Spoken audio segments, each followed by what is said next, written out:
Hi everyone, welcome. And trying to get the Instagram going. How's everybody doing? I hope everybody's doing fantastic. I'm Aura Vasquez. Welcome to my live stream, my Aura's live stream. And now, with this pandemic, they're happening a lot more than usual. So I hope everybody's doing great. It's Thursday, it's 7 p.m. And I'm super excited to have today somebody that has been a really great supporter, and that actually before I met him, I had the opportunity to bank with one of the banks that he helped create. And I wanted to invite him to talk to us a little bit about that experience and why he decided to open this bank and what this bank is about. I can tell you guys that in my years of working on environmental issues, I have been looking for someone that is really committed to the same, to the same fight that I am also, and that is willing to also invest in the good things that we need for our environment and also for our economy. So I'm waiting for him to join me. But in the meantime, I'm gonna switch to have him on board. So if you guys can hear me fine, please let me know. Hey Joe, how are you? Hi, how are you? I'm doing great. I'm waiting for you on Instagram. I don't know if you I just sent you a moment ago. You can just, okay, beautiful. Let me get it. Let me get to you in here. Okay. And if you can just please lower your volume all the way on your phone so that we don't get this echo. I already know. There you go. Your volume. Oh, you got it. Your phone.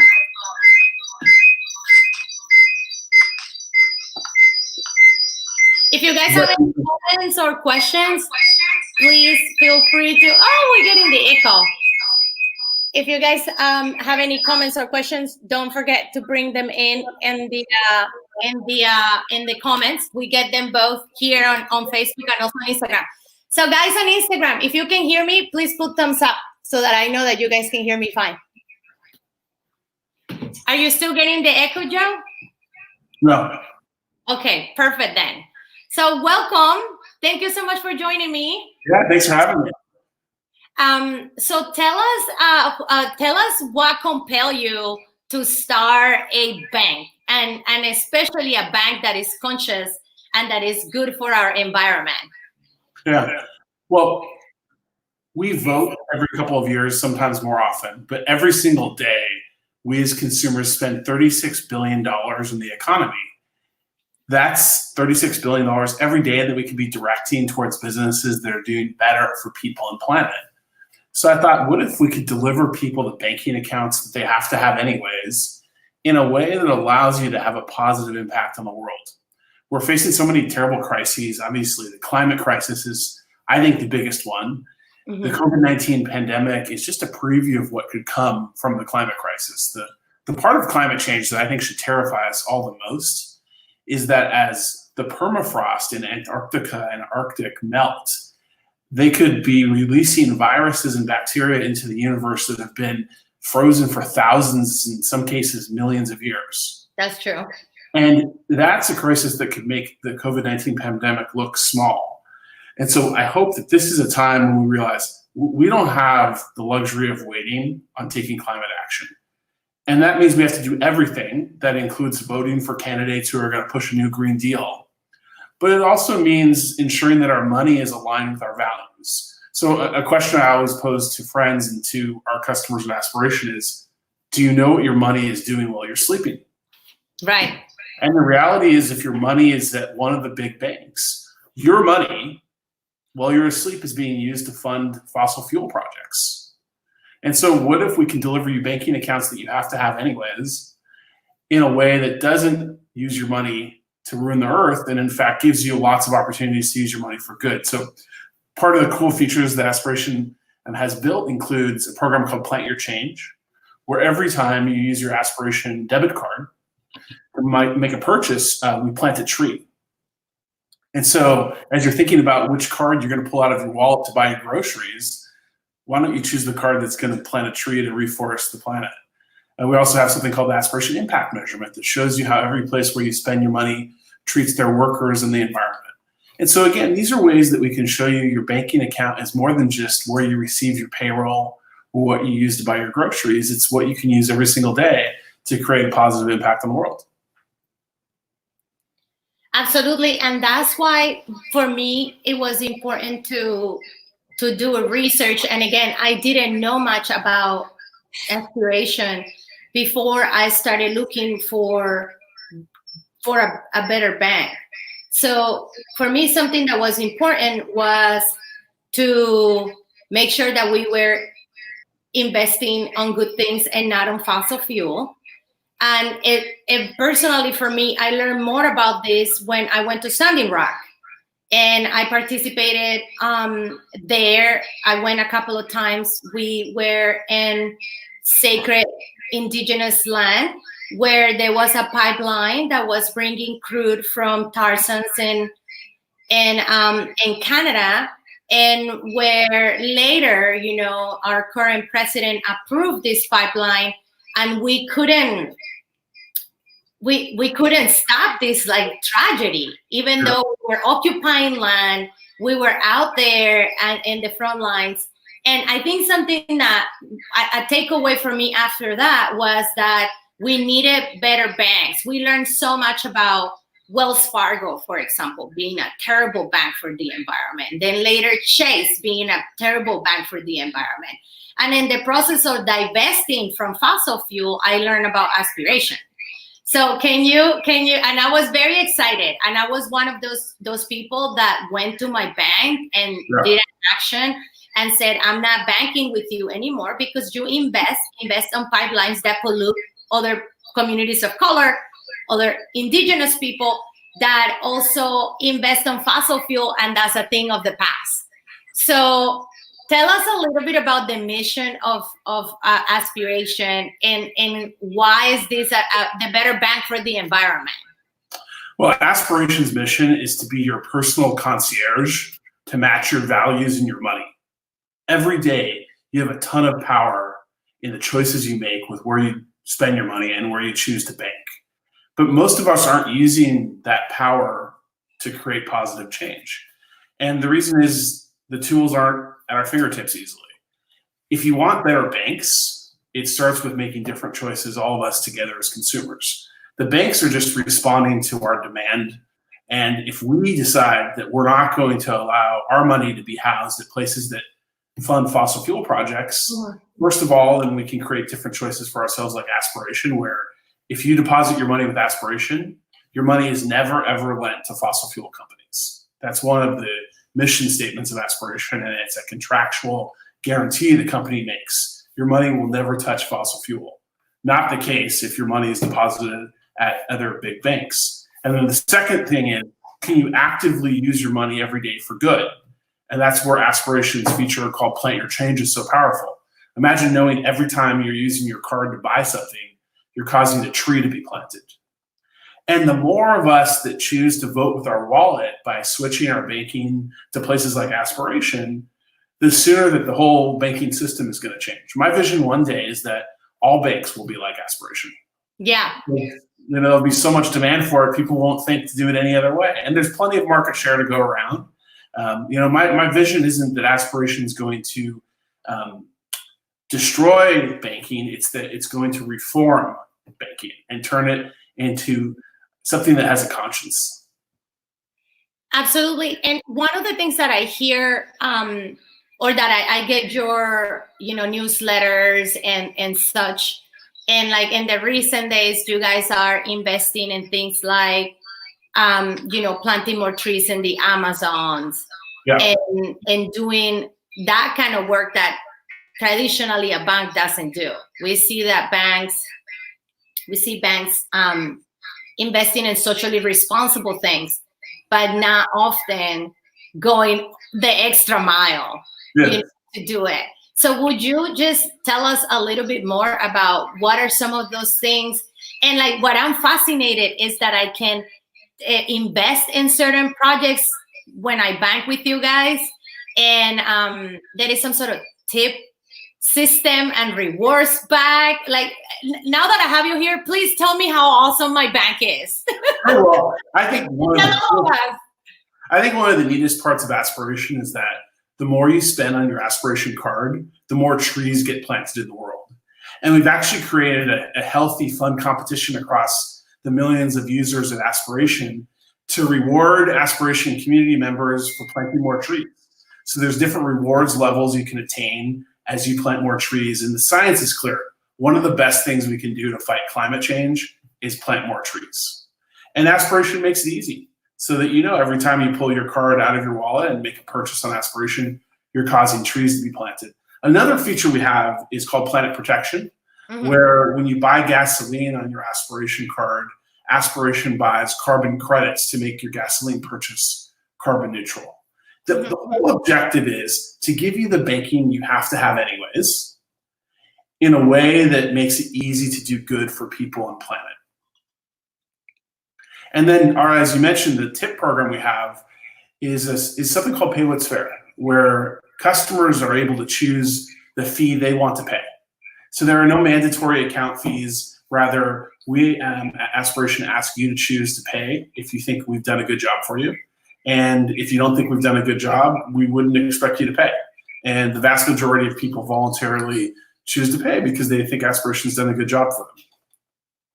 Yeah, that's the tipping that I absolutely love when I see you guys, when I see getting your messages and your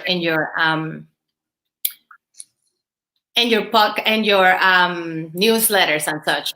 But one of the things that I wanted to ask you is, I mean, you're a businessman, and what was that moment when you kind of have walked us through what it's like to, why you opened your bank, but like for you personally, what was the turning point? I know that you and I both went to Harvard. I don't think we went to the Kennedy School at the same time, at least. But what was that personal turning point for you? I began my career on Wall Street. I had grown up in low-income household, and I had seen what happens if you're on the wrong end of Wall Street. Actually, when I was a teenager, we lost our home to foreclosure. And then I saw early in my career when I was working on Wall Street how well the financial industry works for a small number of people.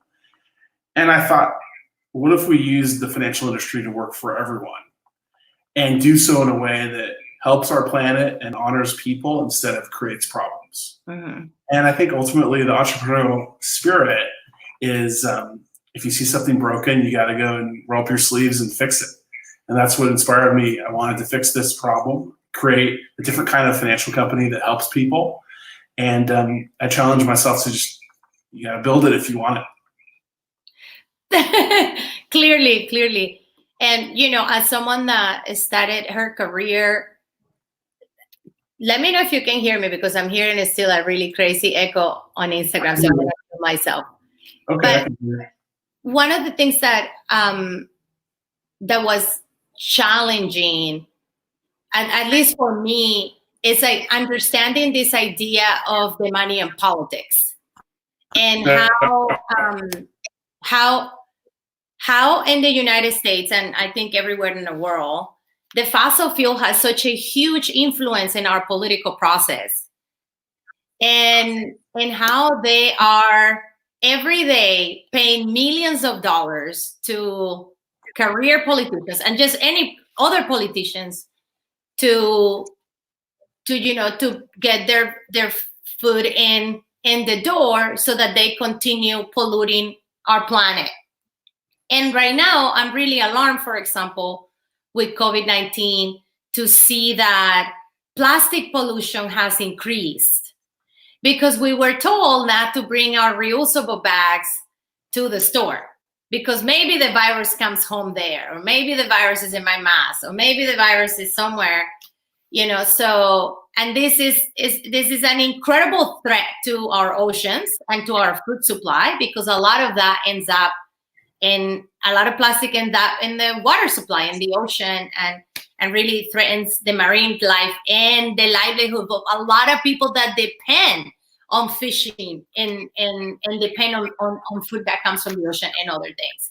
So I wanted just to talk to you about this because you as a banker and as someone that is thinking about the solution, I see no difference between, polluters that pollute our environment are the same people that are polluting our political process. And I know that you're also somebody that is really involved with your community and in politics, and you have the campaign for poverty that I want you to tell me more about. Yes. And I want to just to hear your impressions about that part, the money and politics, and how it's polluting and how it's playing a role all the time. And it's playing a role obviously in our banking system, but it's also playing a role in even in COVID-19 right now, asking us to use more plastic than ever. Well, and it's also playing a massive role in where relief funds are being allocated. Right? More relief funds, frankly, are going to businesses that don't need them. And businesses owned by people of color are not getting relief funds proportionate to what they need. Mm-hmm. Right? And it results a lot from money in politics. We have a political system that's bought and sold by monopolies and billionaires. And, until we fix that, we're not going to get different results. I mean, the ultimate frontier is we have to get money out of politics and have campaign finance reform so that money doesn't equal speech. The worst thing that's happened in our political system has been obviously Citizens United, that allowed big companies and monopolies to buy and sell their way through the political system. And so that advantages people that went into it with a lot of money, which are primarily, old, rich white men. That's the reality. And we almost see it as well in this response around who gets the better healthcare and who's being more affected by COVID-19. And, everywhere I have looked around to see Black people and Latinos being more affected, not because we have a different kind of gene or because we're more prone to it for some sort of biological way, but it's really because we don't have the same access to healthcare. We don't have the same access to good food and healthy food. In a lot of ways, and a lot of times we live in food deserts where there's no fresh, food around. The other thing is that we live in areas where are more polluted than others. We live in high risk of pollution areas. And we have already been burdened by the effects of climate change already. So now there's no brainer that a pandemic comes and it's going to affect us in a greater way. That's exactly right. I mean, we need single payer health insurance, Medicare for all in this country. It's an urgent need. And the biggest reason we don't have single payer health insurance is racism. Absolutely. We've tried to get single payer health insurance in the United States, since the Truman presidency. And every time the impediment has been that there is a portion of people who don't want the government to pay for health insurance for people of color and poor people. Mm-hmm. Truman almost got single payer health insurance passed.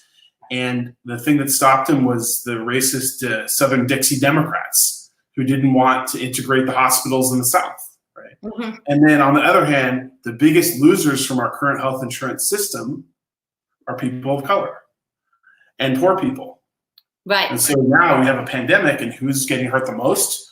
Where are death rates highest? In communities of color. Yeah, absolutely. And you talked about racism, and you briefly mentioned Democrats. And it's so sad for me to see that there's no one in this conversation that is not guilty. Oh, yeah. Well, there's racism. As much as Republicans have been guilty from not passing a healthcare system that works for everyone, that doesn't leave you bankrupt, that doesn't threaten you from choosing between healthcare and paying for rent or continuing with your business. Everyone is guilty, including the Democrats that have not done a good job. And look, we have now we have seen 26 candidates were running for the Democratic ticket. We have basically one right now because Bernie Sanders just considered and endorsed Joe Biden. And even Joe Biden hasn't been able to commit to to single payer either. Yes. Well, look, all political parties at some level are supporting the economic status quo. Yeah. And the economic status quo in the United States is an economic status quo that's built on racism. Mm-hmm. And until we change the system, we can't expect different outcomes. And until we divorce the political system from the money that emanates from the economic status quo, then the defense of the economic status quo is always going to be the foremost objective of the political system. Mm-hmm. And so that's where we get back to the perpetuation of a racist status quo being enabled by money in politics. You can't change the economic status quo until you divorce the economic status quo's ability to influence the political system with money. Mm-hmm. Mm-hmm. Absolutely. So the reason why I wanted to invite you now to talk about aspiration and also talk about the money in politics and all this stuff, people are very used to hear me talk about the money of politics. You know, you were a great supporter, a friend, you know, for my campaign, and I'm deeply grateful for that, because I committed to be a candidate for the people, and for that to also not take any fossil fuel money or developers' money and such. So my campaign was much rooted on just small donations, and I wanted to bring people to this idea that we're going to get out of this pandemic stronger than ever. I think that's right. Now we're meditating, you know, we're calling family more than ever. We are singing, you know, we're at home, but we're making the best out of this time. And making the best out of this time is also figuring out what we're going to do differently, and how we're going to move forward in a better way, not just for you personally, but for everyone else. I think that this pandemic really brought this idea that we need each other. Yes. We need to be better to each other. And it's not just my little ecosystem, it's everywhere, all around.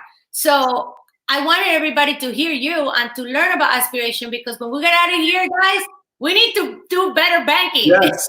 Well, that's right. The reality is we all have to take it upon ourselves. And I challenge those who might be watching or listening who are passionate about fighting the climate crisis, who might have their banking at a place that is using your money to lend to fossil fuel. And, you know, with respect, if you let your money be part of the problem, you know, don't complain about the situation. You know, we've got to do everything necessary. Absolutely. And for the people, my friends, everyone that is watching right now, this is the time. I have definitely evangelized people around better banking. And I have got people already switching to a better bank. One of the things that I thought it was awesome, and I don't know how you can do this, and I don't see other banks doing this, is that I can go to any ATM, and I never get charged for any ATM fees, which I think is the biggest scam, that you go to an ATM that is not the same as your bank, and then they jack you with $4. Like, come on now. You know, one of the premises of aspiration is this radical idea that if you make customers very, very, very happy, your customers will stay with you. Yeah. And one of the things as a business person you learn is that one of the biggest expenses you have is acquiring customers. Mm-hmm. And the most expensive customers to acquire are the new ones. So you want to make sure you keep your current customers very happy. And so you don't need to go to business school to understand that if you make your customers extremely happy, they'll stay with you. And if your customers stay with you, that means you have to spend less money on acquiring new customers. Mm-hmm. And you can use that money to invest more in making your customers extremely happy. And then your customers are happy and they stay with you. So it's a virtuous cycle. It's that's really right. What you were taught in kindergarten, right? The golden rule: treat others as you'd want to be treated. Yeah. So if folks that want to learn more about your bank, where can they go to check you out? Well, first of all, go to aspiration.com. Mm-hmm. Second of all, you're always welcome to direct message me on Twitter, Joseph N. Sanberg, or my Instagram direct message, Joe Sanberg. Mm-hmm. And I respond to all of those. And I hope you'll use the time at home to check out aspiration.com. There's a lot of cool things the company's launched recently, especially this Plant Your Change program. I just think how cool and powerful and special that Aspiration makes it easy so that every time you buy something, a tree is being planted. That is the most beautiful thing for me. Thanks. Seriously, that's like every time I feel great about myself. Thanks. You know, I not only because, you know, I'm from Colombia, a big chunk of the Amazons is in my country, so it's very, very special to me. And you know, the reality also is that for me to feel like I'm banking with an organization, with a bank, with an entity that is going to be at the end of the day investing on better things for our planet is definitely something that I was looking for a really long time. So I'm really grateful for you and for all of the work that you have done to make sure that we have an option, because I think a lot of us feel like we don't have options. We only have those other banks, but we have options now. That's right. And especially if you are an environmental warrior fighter, yes, this is for you. But now there's an option. And so there's no excuse now. Truly, there's millions of people who are passionate about the environment who still have their money at banks that are using it to fund fossil fuel. And so my message for all those people is we're in solidarity with shared conviction about saving our planet. Let's please now be in solidarity and doing everything necessary, including moving your money to Aspiration. I built Aspiration with the team for a reason, which is to make it easier for you to get banking that's aligned with your values. Yeah, absolutely. And one thing that before we go, because we're on top of the on top of the hour, is that something was really something really changed in me when I went to Standing Rock and I learned, you know, just being there with so many sovereign nations, indigenous nations in this country from other countries that came to support those efforts, being there in solidarity and prayer.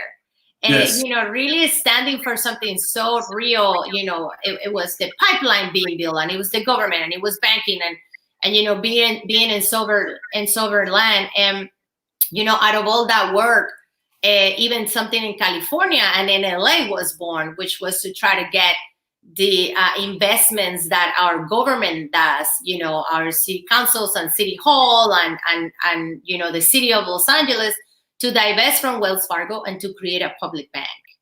And it's very exciting to see now that in California, we have passed the ordinance, and I have very good friends that work in that campaign to get a public bank going. And I'm so grateful to the public bank folks that were able to, you know, to do that, because now we're going to see governments and cities more, you know, more access for them to have a good bank so that they can, you know, also do better banking and not maybe so much with, you know, Wall Street.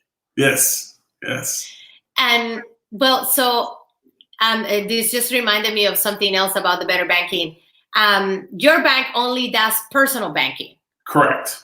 Yes. Okay. So are we going to see maybe some business banking in the future for Aspiration? Yes. Awesome. Yes. So what are some of the things that maybe are coming on the pipeline to get maybe more people excited? I know that last year it was about, oh, you can have a joint account. And I was like, all right, who wants to join me on this account now? Well, I'm going to get in trouble for revealing some stuff, but if we all promise to keep it amongst ourselves here in the Instagram. Don't go tweeting this or on Instagram. Please don't share these now. So Aspiration is launching a socially responsible credit card soon. So, the team's been working on it for a long time, and it will be a credit card that's powered by the Plant Your Change system, where again, every time you use your credit card, there'll be a tree that's planted, and the reward system will be based on how many trees you plant. So the more trees you plant, the different levels of status, right, you can achieve. We all know about the platinum status and gold for different cards. Here with the Aspiration credit card, your highest status will be when you plant the most number of trees. Yes, for us, the tree huggers. Yes. That's very exciting. And the team's been working on that. I see on Instagram people plot. Yes. People are excited on Instagram and stuff. So there's actually also something very exciting that's coming. There'll be a fossil fuel-free life insurance policy. This is going to be the first of its kind anywhere in the world. One of the less discussed ways that money makes it into fossil fuel is from life insurance. Because the way life insurance works is that you pay the life insurance company an amount of money every month, and the life insurance company then invests that. And oftentimes they invest it in fossil fuel. So Aspiration is going to be delivering a life insurance policy that will never let your money be invested in fossil fuel. And it's going to be the first of its kind in the world. That is amazing. I'm super excited. Perfect little gift for us before Earth Week next week on Earth Day. Yes. What do you have planned for Earth Day? We have something big, but I'll be in a lot of trouble if I tell you. That's okay. I have a bunch of guests that are going to come next week and speak to us about the different work that they're doing around the environment. Obviously, we're going to continue talking about COVID-19 and maybe the return to regular life that they've been speaking about today and how that's going to look like. I'm personally a little scared. I don't know if I'm going to be going to concerts or a lot of big things. You never know what's out there. Wash your hands, everybody. Yes. Stay home. Be safe. Well, thank you so much, Joe, for joining us. Thank you very much. Really appreciate your time. And next time, I hope that maybe we can talk more about your poverty, your campaign against poverty in the United States. I'm very curious about that. Thank you. All right. Bye, thank you so much. Bye. So for all of you that want to learn more, just please go to aspiration.com and learn more about this banking, this new banking for my friends on the stream. Thank you so much for watching. Thank you so much, you guys. I think that this is the way that we're going to change the world. This is the only way where we're going to be really seeing something different. And let's take this pandemic, let's take this time that we are called into retrospection, into staying home, and to rely to our family and to our friends and to our neighbors to come out of this situation and this pandemic with something bigger and better, with better banking, with being more conscious. And next week, we're going to have a bunch of interesting speakers that are going to talk about the environment and a lot of other topics. And I'm so pumped about this because next week is Earth Day. And Earth Day is every day, but I hope you guys can join me. And thank you so much and have a great evening. And I see you all next week. Thank you. Bye.